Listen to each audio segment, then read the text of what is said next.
தெரிந்து கொள்ளப்பட்ட சங்கீதம் 97:11-12. சங்கீதம் 97:11-12. நீதிமானுக்காக வெளிச்சமும் செம்மையான இருதயத்தாருக்காக மகிழ்ச்சியும் விதைக்கப்பட்டு இருக்கிறது. நீதிமான்களே, கர்த்தருக்குள் மகிழ்ந்து அவருடைய பரிசுத்தத்தின் நினைவு கூறுதலை கொண்டாடுங்கள். எனக்கு அன்பான தேவ பிள்ளைகளே, மிக அற்புதமான ஒரு வசனத்தை கர்த்தர் இந்த புத்தாண்டிலே, இந்த புது மாதத்திலே முதலாவது ஞாயிற்றுக்கிழமை கர்த்தர் கொடுத்திருக்கிறார். நீதிமானுக்காக வெளிச்சமும் செம்மையான இருதயத்திற்காக மகிழ்ச்சியும் விதைக்கப்பட்டிருக்கிறது. அல்லேலூயா. நமக்காக ஒரு விதை விதைக்கப்பட்டிருக்கிறது.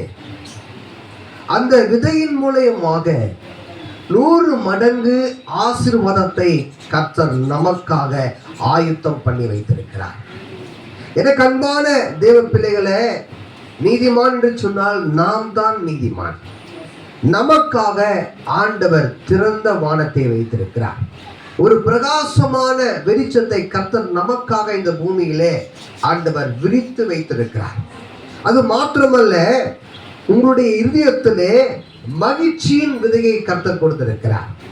அந்த மகிழ்ச்சியின் விதை எப்படிப்பட்ட விதையாக இருக்கிறது?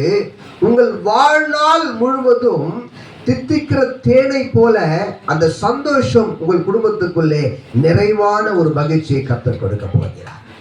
அல்லேலூயா. உலகம் கொடுக்கிற சமாதானம் அல்ல, ஆண்டவர் கொடுக்கிற சமாதானம் அது மெய் சமாதானமாய் இருக்கிறது என்று வேதம் சொல்கிறது. அப்போ அந்த மெய் சமாதானம் உங்களுக்குள்ளே விதைக்கப்பட்டிருக்க போது அந்த விதையானது முளைத்து மகிழ்ச்சியின் விருட்சமாக, மகிழ்ச்சியின் கனிதர ஒரு மரமாக அது உங்கள் வாழ்க்கையில் இருக்க போகிறது. நீங்கள் செய்ய வேண்டிய காரியம் ஒன்றே ஒன்று மாத்திரமே. நான் நீதிமானாய் இருக்கிறேன். அப்போ என்று சொன்னால் அந்த நீதிமான் என்ன செய்ய வேண்டும்? உங்களுக்குள்ளே அன்பின் ஊற்றை காண வேண்டும் என்று சொன்னால் நீங்கள் இன்னும் அன்புள்ளாய் இந்த பூமியில நீங்கள் வாழ வேண்டும். நீங்கள் எந்த அளவுக்கு அன்புள்ளாய் மாறுகிறீர்களோ உங்களுடைய விதை முளைக்க ஆரம்பிக்கும். 20 அல்ல, 30 அல்ல, 100 மடங்கு அறுவடையை கர்த்தர் உங்கள் குடும்பத்திலே கொடுப்பார் என்று சொல்லி இந்த வார்த்தைகளை கேட்கிற உங்களை இந்த அருமையான இந்த புது வருஷத்துல மனதார நான் ஆஸ்வதிக்கிறேன். God bless you.